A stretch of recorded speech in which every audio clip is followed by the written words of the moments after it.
For today's video, magluluto tayo ng banana Q. So ito yung gagawin kong banana Q at ito naman ang gagawin kong pinaypay. So tara, wag na magpatumpik-tumpik pa. Let's start! Ang una natin gagawin, syempre balatan muna natin ang ating saging.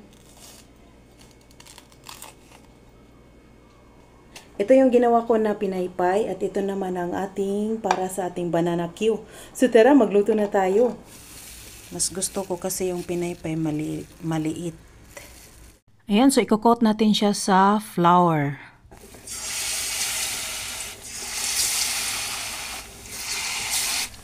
Wow, ang bango. So baliktarin na natin siya.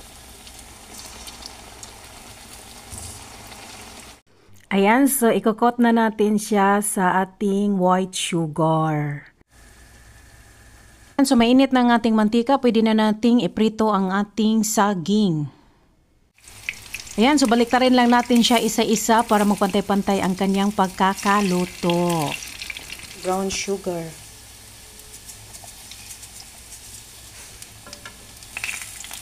And then mix together.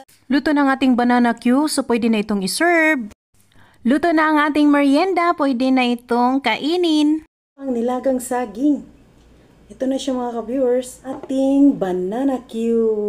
Di mawala ang aking paboritong pinaypay. Pinaypay nga makahupay. Char.